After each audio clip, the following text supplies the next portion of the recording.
Hey there, thank you for being willing to sign up your family or your group to get CarePortal requests out of University Baptist. My name is Kyle Johnson. I'm actually a member at UBC, and so this is kind of an interesting honor for me to do an orientation for you guys.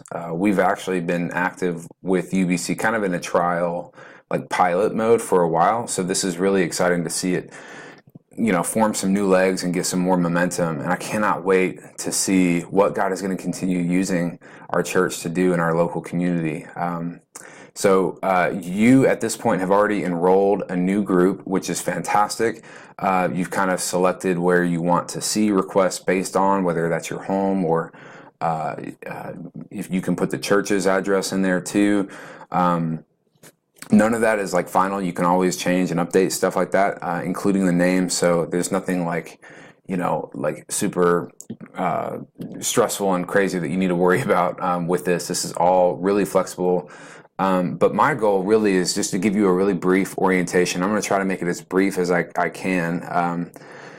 Just to show you the ins and outs of how the technology actually works, like what you would do to make a response to an email that you see from CarePortal, and then just some of the things that CPS really wants active churches and groups to know when working with families that have open cases. So I always like to start just by kind of reminding us all, like, what are we really doing? What's our motivation for even getting an email and finding out about situations like this that are happening around us? And ultimately, it just comes back to obedience. I mean, that's why our church exists. That's why the church is a real thing, is to be obedient and to declare the love of God and what He's done for His creation through the gospel. And so, from the scriptures, we understand that the best ways for us to do that is to engage in not just the greatest commandment of loving God with everything that we've got, but also just kind of participating in this mission that He's put us on, this great commission of telling His gospel, representing His gospel. And we do that by the work of the ministry, which is ultimately, it looks like caring for the most vulnerable among us.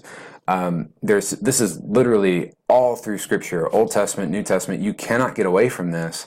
It's everywhere. So it's really refreshing to understand that, like, it's a lot simpler than we probably realize. And the one verse that I want to really go into is really what Jeremiah emphasized this and used this in his preaching on Orphan Sunday. Just James 1:27, it's as clear as it can possibly get of what we're trying to illustrate here. What are we supposed to be engaging in?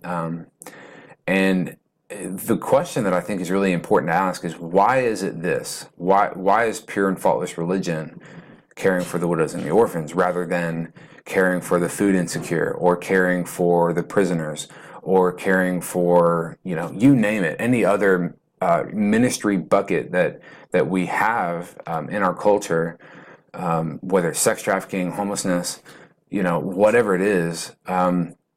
Why was it not that's a pure and faultless religion? And some of you might be kind of thinking already ahead of me, because Jeremiah did an amazing job of explaining this, is that widows and orphans is the gospel. Like, caring for widows and orphans is what God has done for us. And so if we're going to be an ambassador of Christ, a representative of Him, and a new creation formed in the likeness of who and what He's done, we've got to be engaged in this work. And the important thing to recognize now is that the numbers and the data that we're able to pull from our culture and the world, it's actually proving the wisdom and the truth behind this verse, because all the other things that we want to be engaged in, sex trafficking, prison, food insecurity, like all of these problems that we want to be engaged in, they really have their roots in fatherless families. Fatherless families are by far the biggest contributor to all of these ministry buckets. And so what God is telling us is, hey, I've designed this to where when you engage here representing me, you're going to end up doing all these other things. You're going to end up engaging in sex trafficking work. We'll talk more about that in just a little bit, but you're going to end up engaging in not only homeless prevention, but homeless transition. It's just really amazing how it all fits together. Like we tend to compartmentalize everything into its own little ministry bucket when it really is all connected. And God tells us, hey, listen, start here. Start with fatherless families, and you're going to find yourself involved in everything else as His Spirit guides us. So that's really important to understand.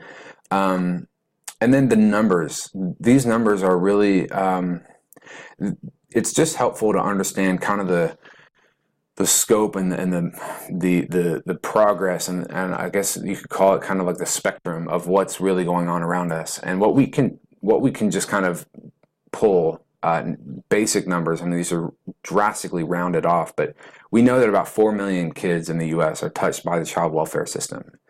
So that means that like 4 million kids are in families that have an open CPS case where they have a caseworker at some point in time each year.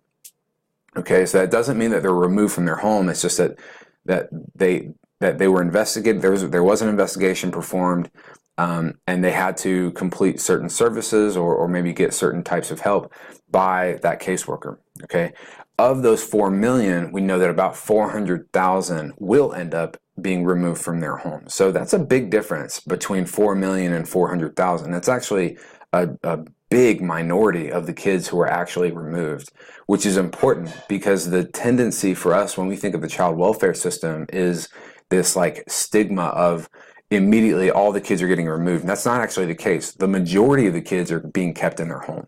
And that's the goal. I mean, that's what child welfare is fighting for, if at all possible.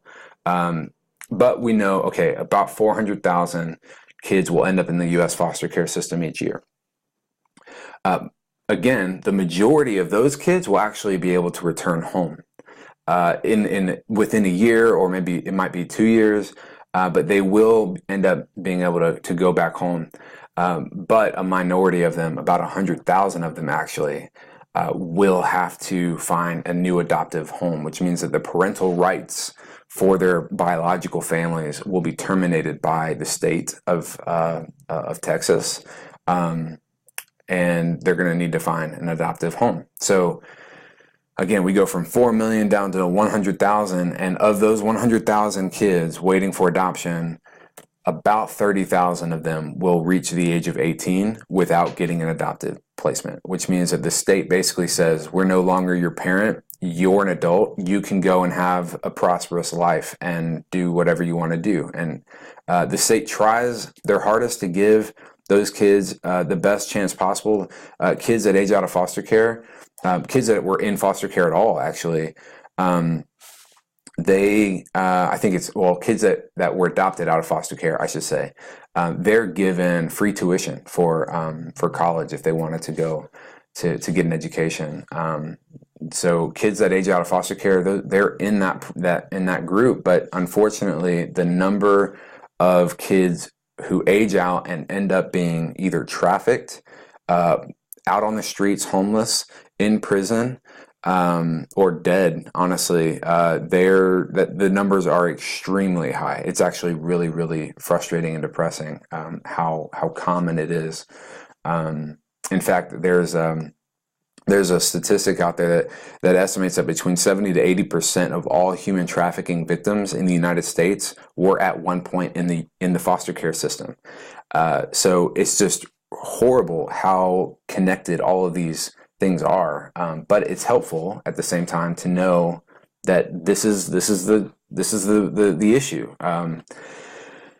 And another important piece of this is just to acknowledge, like, okay, these numbers themselves are not technically the problem. The numbers point to the problem, but they're not the problem themselves. And the way I can prove that is that if I were to tell you that I could get all 100,000 of those kids waiting for adoption right now, if we could get homes for all 100,000 of them, like overnight, into good Christian, loving families, that actually, it's not going to solve the problem, right? Because this is a cyclical number. It's a rotating, constant evolution of families that are in crisis. And so you can get rid of all 100,000 of these kids waiting for adoption and put them in families, but you're going to have more coming every single day that are going to be open to adoption. And what that is kind of related to is that if you were trying to say your home, your kitchen sink was leaking, right?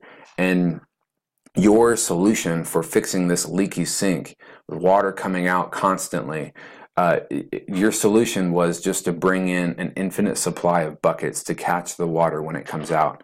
You would laugh at me and say, that's ridiculous. You're not fixing anything. And that's exactly the point here, is that if we're not going to the source and trying to go, like, figure out what are these numbers pointing to, what's the wrench that we can take to the pipe and say, okay, no more kids are being taken out of their home. And that's the actual problem, is that families are disintegrating in our communities.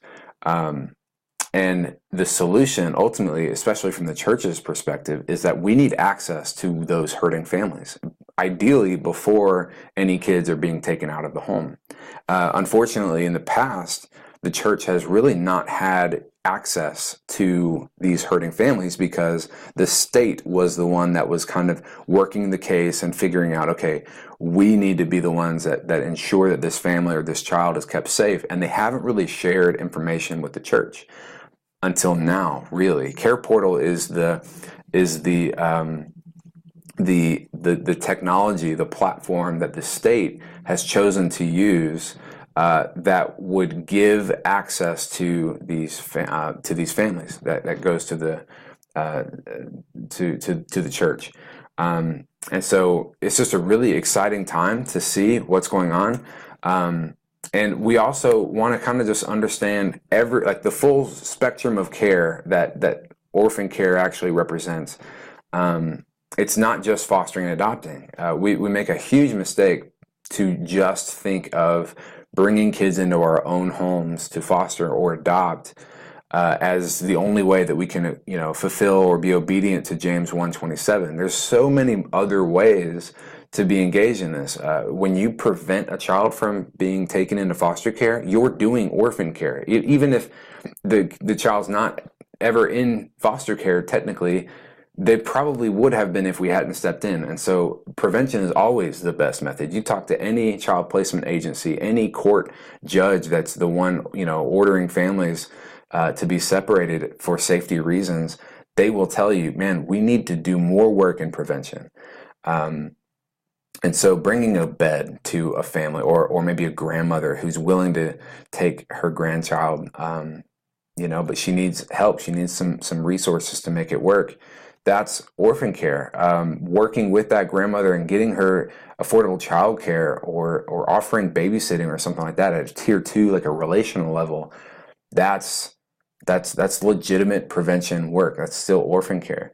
Providing a meal to a foster family from our church, or offering kids or parents' night out for foster families to come and just get some respite or some opportunities to build into their marriage together. Those are legitimate ways of providing orphan care. And it goes throughout the spectrum. When you go down to transition, that's basically kids who age out and they're no longer in the foster care system. But imagine being a 30-year-old who aged out of the foster care system at 18. That doesn't, just because you're 30 doesn't mean that you're no longer an orphan. Like, you still don't have family. You still don't have the skills that other 30-year-olds were given just kind of as an automatic because they were raised in a family. And so the care doesn't stop just when they turn 18. In fact, what you might find through CarePortal is that you might come and end up having a chance to bring, say, a bed or a crib or a car seat, whatever it might be, to a young mom in order to help her keep her daughter or her son in her home. But you might find that mom is an orphan still herself. She might have aged out of foster care herself. And so you're doing transition and prevention all at the same time. So again, this is all connected, and it's really important to know how all this fits. And just so when you step into this world, okay, where am I fitting on the grid? And really, if you were to examine every single one of the church's ministries and the ways that we're engaging with our community, it's going to fit onto this grid somehow. We don't think of it as orphan care, but almost everything that the church does translate down to orphan care. So it's just really exciting to kind of think that way and have that in our minds.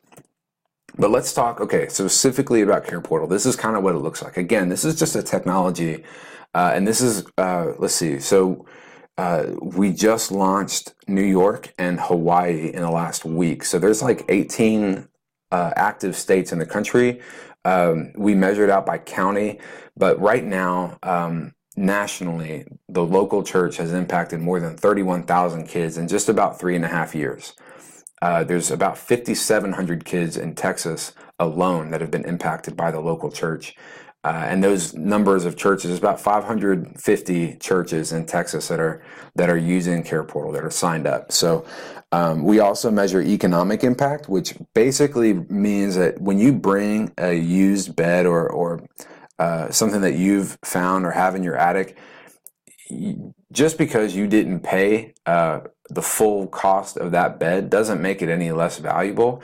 In fact, it's not just the value, like the retail value of the thing that you're bringing. You're actually making an impact with, if you're keeping a child from entering foster care, that's saving a ton of money because foster care costs the state a lot of money. Every day that a child is in foster care, it costs the state money. You're saving hours that a caseworker would have to be putting in, which, they're an employee, they get paid. So there's so many ways that we're making an impact, and we track all of that. There's algorithms that are built into this technology. It's really incredible. And these numbers they're extremely conservative. So you can always look at what your economic impact and think, man, it's at least this. UBC, we've, I think just with the 79 kids that we've recently impacted in the last year, I think the economic impact of that, it goes up to like, I think it's like $12,000 or $13,000. And that's just going to snowball, right? As more groups, your group gets involved and you start responding, that number is just going to keep growing and growing. It's going to be really exciting. We're going to have a lot of things to celebrate in the coming year. So I'm really excited about that. The rest of this, the next part of this orientation, I'm going to really dive into the technology piece. I'm going to try to fly through this because a lot of it's really not difficult at all. I just want you to kind of see some screenshots and know what to expect. But before you ever even see a request, let's just kind of start from before all this is even hitting your email inbox. You can count on the caseworker being out doing their work among their caseload families. And they might recognize a need that from their perspective as a professional caseworker, they look at that need and say, man, if you could just get this thing met, or if you could just find this resource, I could probably close your case way sooner, or you would be way more strengthened to stay together as a family. There is no abuse happening or neglect in the home, or whatever they're fighting to keep, what kind of relationship they're fighting for. The child's going to be safe if they can just solidify that situation. And so that's what the caseworker is going to recognize, and then the caseworker would then submit their request through the CarePortal technology, and enter all the details. And even before the technology is going to accept that request, it's going to have that caseworker supervisor approve the request. So before you, as the church or as a group, see an email, you can count on, man, that's 3 sets of eyes ultimately that have seen that request. Because as a caseworker identifies the need, they're going to have that family sign a waiver that says, yes, we are giving permission for you to share our information, and we would love to receive this item from a church. And then finally, you've got the supervisor who's saying, yeah, this is not an unreasonable request. Let's see if we can get it met. All right, so that's what's going on before you even see anything. And there's going to be a purpose statement for every single request that will be built into the email. You'll see what it's really looking to do. So that's important too, because you'll know, okay, man, this bed is going to be in a situation that's going to prevent a child from entering foster care, or it's going to help reunify a family. I mean, there's just so many things that we can really get involved in that are really impactful. And then just the open requests, right? There's several ways that we can look through this, and this is really one of the best features about CarePortal, I think, because there's so many different ways to use it. You can actively search all open requests. These are public information lists, and so you can go to the CarePortal website, and up at the top you'll see, however many open requests are currently there. Or you can go under churches and say find open requests, but it's going to bring a page that is going to allow you to search by keyword, search by county, or even like a zip code. So the really helpful thing about this is that, say you come across an item that you're thinking, man, this might be useful for CarePortal, whether it's a washer and dryer that's in good condition, or maybe a couch that you're looking to get rid of, or a friend or a neighbor is looking to get rid of. Or maybe you see a bed or a crib at a yard sale and you're just thinking, man, I would love to pick that up. That's a smoking deal. But you can't necessarily think of an open request off the top of your head. You can still go and see and search for keyword and type bed in the keyword search, and then look for Tarrant County and see if there's any open requests. That's really helpful because this technology is only going to alert like the closest 15 churches to a family. And so just because you didn't get an email about it doesn't mean that it's not maybe just outside of the radius, where you could actually use that item to help a family. So that's one way of looking at it. You can also go to the map. If you up at the top of the web page, you'll see a button that says map. And it brings you to the nation. I mean, you can look at any request or any church nationwide. But if you zoom into your area, you can really see, okay, wow, like there's a request that's like right down the road from me. Or, I mean, there's a request and there's really not very many active churches in that area. I wonder if maybe we should step in when it comes to that request. So it's just helpful to see, like, every once in a while you can check up and see, wow, man, like what's happening in our area. So I really love that too. This is a way for you to, if you were to click on the request, it'll show you the details of the request. But if you clicked on the church, which is like the orange little shield, if you clicked on that, it'll actually show you the impact data for that particular church or that particular group real time. So it's really cool because then you can check up every once in a while and see, man, what's our impact as a group? So you can celebrate those milestones. All right.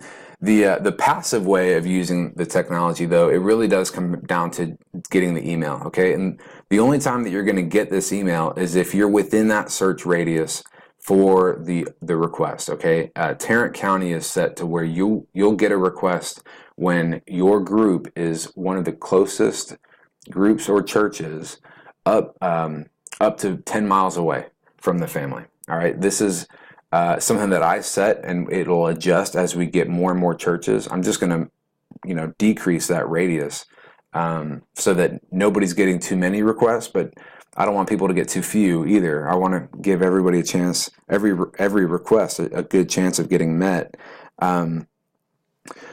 So that's really what we're looking at there. So the closest 15 churches up to 10 miles away will get this email, which means that if you see this email, that's telling you right away you're one of the closest 15 groups or churches to this family. So I'm hoping that kind of increases the importance of seeing this email and at least reading the description and seeing, can we help?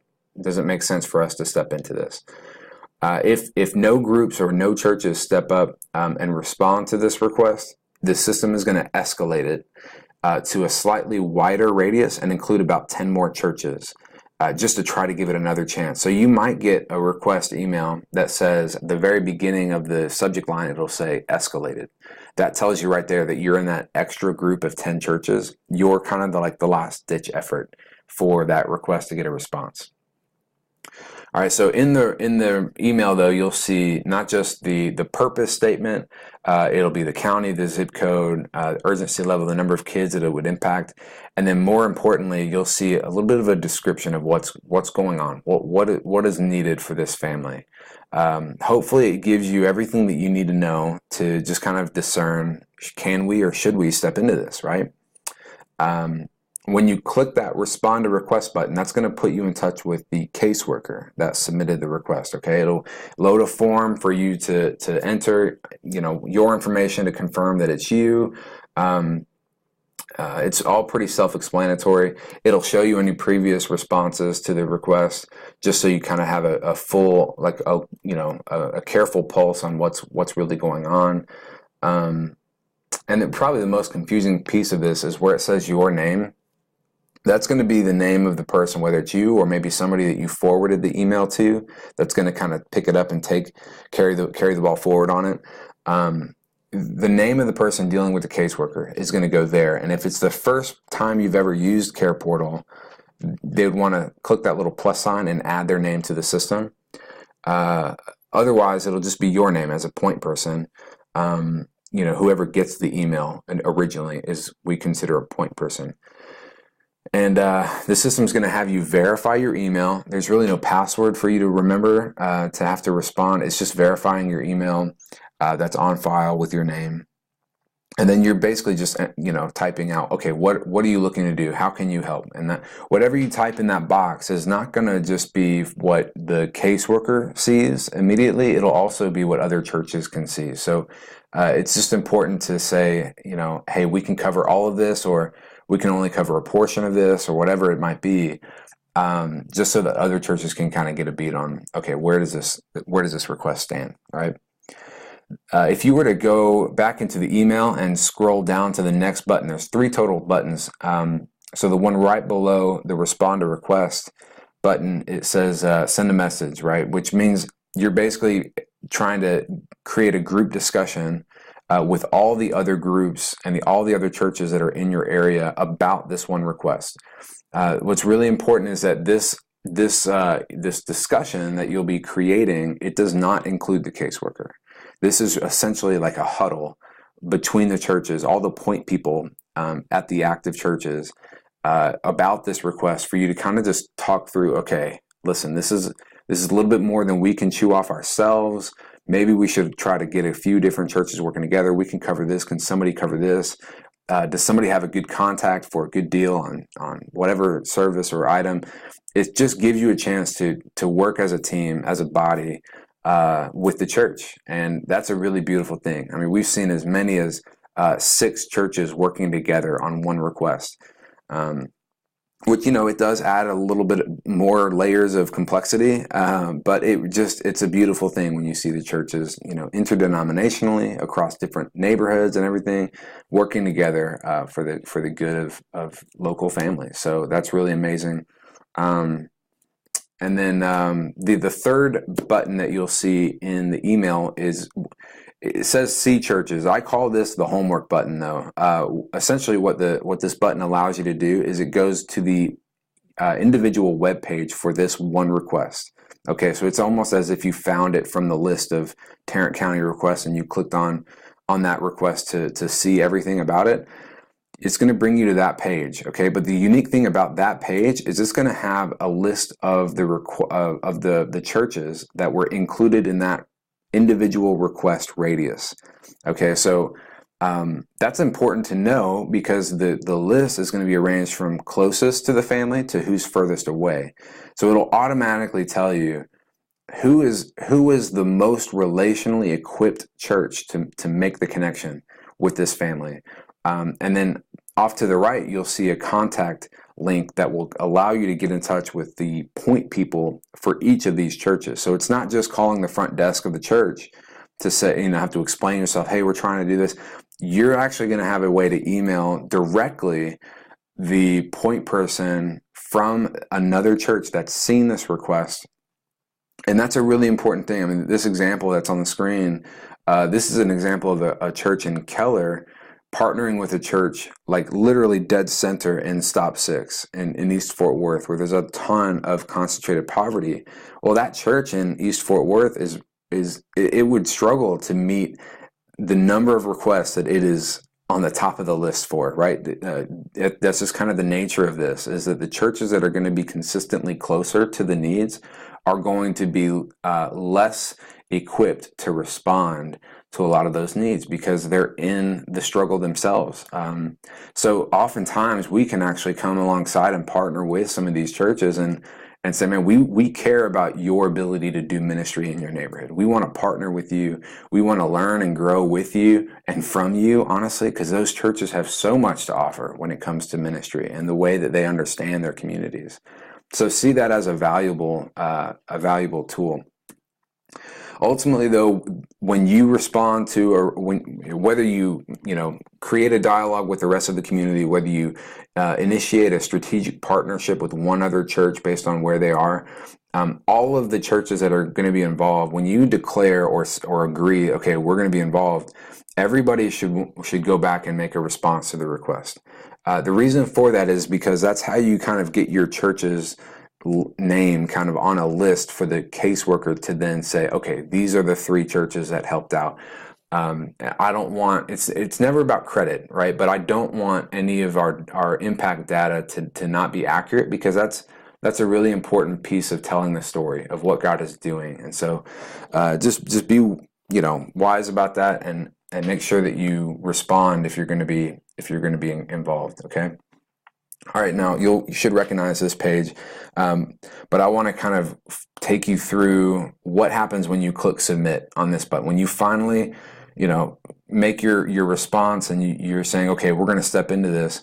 This is what the system's going to do. Okay, so what you can expect at that instant, the technology is going to email the caseworker. Okay, it's going to email the caseworker with what you said, the message that you entered, and the contact information for the person that's saying, hey, I'm going to be your point of contact for this particular request from the church. Okay, so the caseworker gets, essentially it'll be your information or somebody from your family who made the response. At the same time, the system sends an email to you as the responder. Okay, just kind of like a confirmation, but you'll notice that it has the caseworker's information in there as well for you. So what's helpful there is that if you don't hear from the caseworker, I would say within 24 hours or so, you'll be able to make contact with the caseworker and reach out and just say, hey, listen, I know you're busy. I know hopefully nothing's gone wrong. And unfortunately, a lot of the time, if you don't hear from the caseworker, it's not because they don't care, right? It's not because they don't want you to respond. It's because something's going on. They have a really stressful job. So just be aware of that. Make sure you pray for the family, for the caseworker, for the other families on the caseworker's caseload. That's really important too. So just be aware you're stepping into a really delicate situation. Okay, but that's really, it gives you at least that ability to get in touch with them. And if you still can't get in touch with the caseworker, please let me know. I'm actually copied on this email with you as a regional manager, so I can always get in touch with the caseworker supervisor, and we can work out any details that need to be fixed there. All right.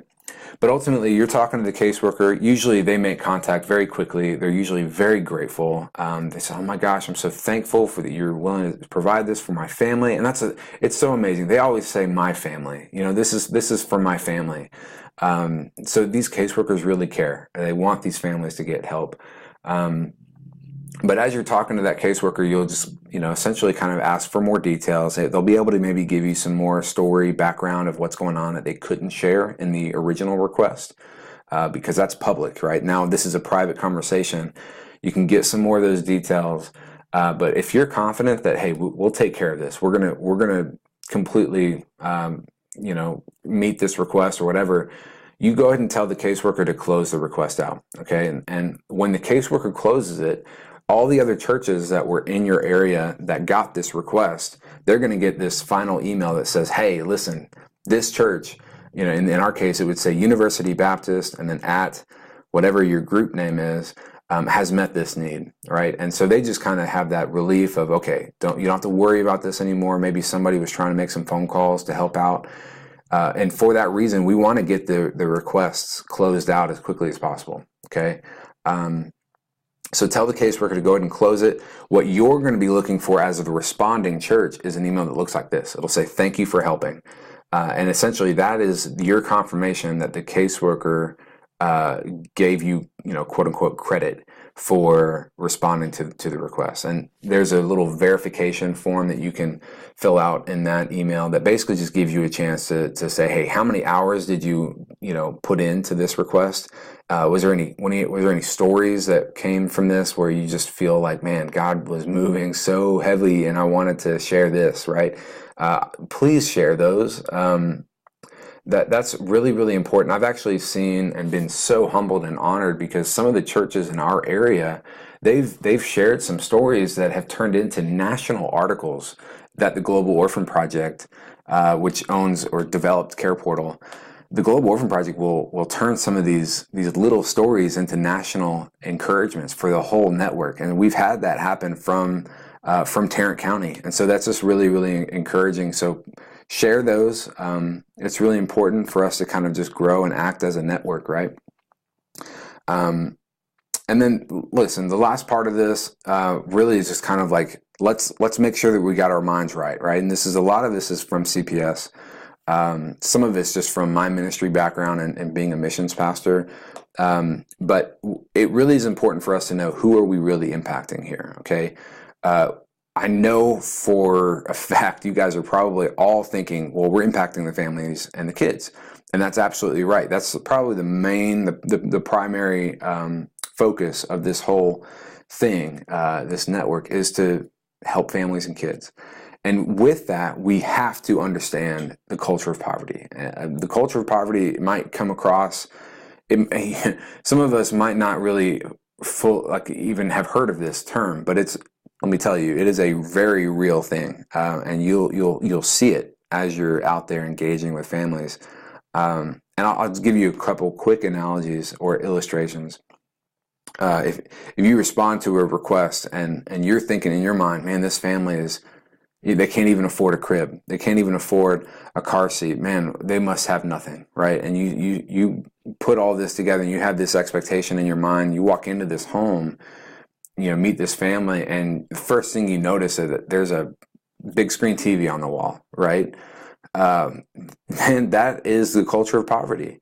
And unfortunately, it's really offensive if we're not ready for it, if we're not expecting to see what this culture actually looks like. I've heard from other point people that they go and they deliver some items to like a grandmother or a mother, and it might be something as simple as baby diapers and wipes, and they notice that the mom or the grandma's nails have been perfectly done. Her hair is like beautiful, right? It's like clear that she's spent like at least a couple hours at her stylist chair. And again, that is the culture of poverty. Ultimately, we cannot be surprised when we witness the mismanagement, the difference in priorities that has led this family into the situation that it's in.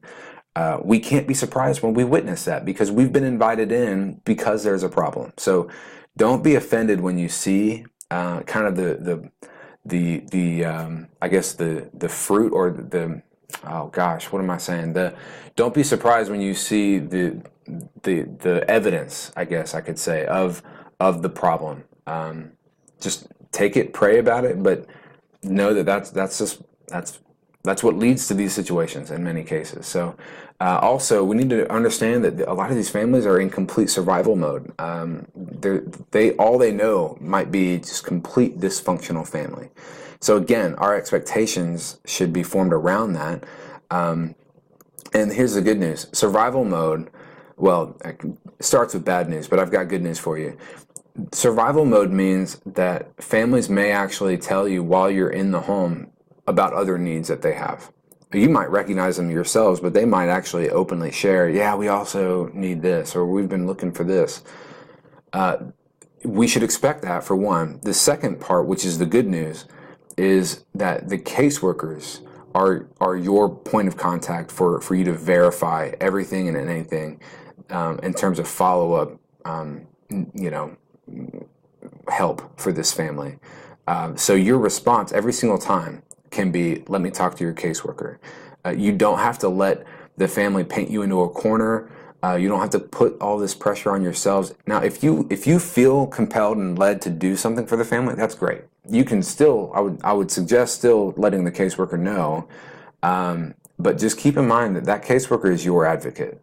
They can help you kind of discern what's legitimate, what's a real need. And you know what? You might find that that caseworker already knew about that need and they were actually looking to get it met through another resource. So again, just keep that communication open. This kind of goes without being said, but you know, sometimes we hope for the best. We hope for like long-term relationships here, and the families just aren't up to that. Okay, they're not really looking for a best friend. It really is difficult to be friends with somebody that's helping you. There's kind of like an honor-shame thing going on there that we need to really be paying attention to. So just be sensitive to that. Ultimately, I think if we could just kind of look at our first involvement, our first interaction with a family, and just if you were to kind of set your mind on being as curious as you possibly can for that family, just to ask as many questions as you can that are encouraging questions, that are just humble questions, that would really kind of maybe help you establish a little bit of credibility and a little bit of trust with that family. The final thing is on this little section here is just to avoid cameras. This is not the opportunity for selfies. This is not the opportunity for asking them to pose with what you're giving them. That just doesn't fly well, especially when you're dealing with families that have CPS cases. These are delicate situations, right? There's a stigma around CPS that unfortunately families, I think, are going to be a little concerned about. So if anything, I mean, you're welcome to document what you're doing and share, but just please take those photos before you can take it of your car, load it up with a bed before you drive over there, or just there's just wisdom in how we operate here. All right, okay, so let's go through who else are we actually impacting through this type of work. And we might not think about it, but the caseworkers are a huge piece of this. That's the only other component that you're going to have involvement with on every single request. It's not just the family, but the caseworker as well. So be aware that the caseworkers, they might not actually be Christian. They may actually be skeptical of the church. That might even be the reason that they're in casework, is that they don't have confidence in the church to help the community. And so we've seen that. It's important to know that caseworkers have actually been put through like a mandatory training for CarePortal. They get paid to go to that training. It's not a voluntary thing. So while it's mandatory for them to go to the training, they're not required to actually submit requests. Okay, so what's helpful there is to know that our goal as the church is to make caseworkers want to submit more requests based on their experience with us, based on how they encouraged they were with working with us and how flexible we were. That's really, really important for us to know, because I mean, gosh, if we were to give a caseworker the wrong impression or a horrible experience, and they decide, you know what, this CarePortal thing is just a hoax, I don't want to submit another request, I don't want to put my families in touch with people like that, man, we're not hurting the caseworker in that, we're hurting the families that caseworker is trying to help. So be aware of that. Also be aware that a lot of caseworkers are diagnosed with secondhand trauma and compassion fatigue. Compassion fatigue is kind of a self-explanatory kind of idea, but ministry leaders are very, very familiar with this idea of compassion fatigue. So there's a way that we can actually relate to a lot of those caseworkers out there, but also secondhand trauma. I mean, these caseworkers they witness really horrendous things on almost a daily basis. And so that affects you. It does impact you. And so if you were to be interacting with a caseworker and they just seem off, they seem frustrated, they seem tense, they seem irritable, pray for them. Offer encouragement rather than get offended, because again, their jobs are extremely difficult. And that's a really important piece of this ministry. All right. Another piece of this is unengaged local churches. Man, if you have friends, neighbors that go to other churches, Or if you see a request and it's in a zip code that you know a friend of yours lives in, invite that friend into the process of you responding to that request. They don't have to be active for them to be involved. You can take the lead as the active church, but then invite anybody that you think might help into this process with you. And in turn, what that might do is give that church or that neighbor of yours a little bit of a taste of what this is really like, and then they might actually be able to get yet another church signed up and active in the exact area where we needed another church in the first place, right? So see that opportunity. I would just encourage you to take that extra step of making a phone call to somebody that you already know, who already trusts you, and say, hey, listen, I'm going to be bringing this bed or this crib or whatever it might be to this family that lives right by you or right by your church. Would you mind sending a representative, or would you mind coming with me just as somebody who's close or closer than I am to meet this family, to let them know that there's somebody close that cares about them, right? That sometimes that's all it takes for a church to really catch the vision and say, man, we want to be involved in this ongoing, right? So I would really encourage that. And kind of building off of that is bring your own family along, bring your own friends, bring your kids. If you feel like you can trust them to not, be, I guess rude or damaging to a relationship, bring them along. And what you're going to find is that you, especially as a parent and a friend, you'll have so many chances to share the gospel, to explain what is going on in our own communities. It's going to lead to conversations that can be so uplifting and so encouraging to the kingdom of God that, it's honestly really hard to have conversations like that when you don't have something so real and so immediate that you're working together on. And so I would encourage that. And then some of the just rules for the road. This is almost like directly from CPS. They and us. I shouldn't say just CPS. We stand by these as well at Global Orphan Project. But please don't go alone to a request. Okay, if you need to have the caseworker meet you there, that's fine. In fact, many of them want to be there if they can. But just please don't go alone.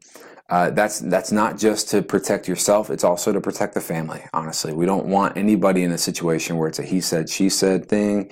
That's just not good. I will tell you, we have not had any issues with this, but it's just one of those where I don't want it to happen ever. Okay, so just live in the light on that.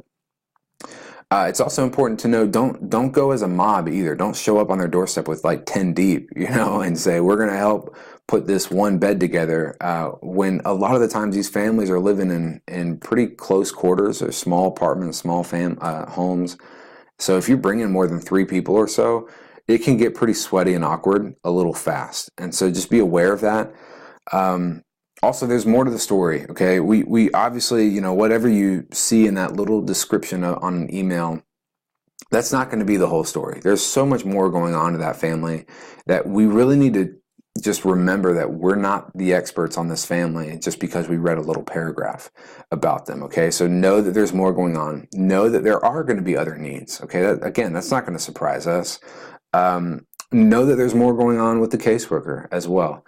If they don't respond back to you quickly, we just really need to do our best to avoid assumptions, okay? And then to meet people where they are, go curious, to want to know that story, to say, man, I care about you enough to ask what's going on, how are you handling this? And we also need to know to call the caseworker when something's challenging us with the family, or if something's concerning us.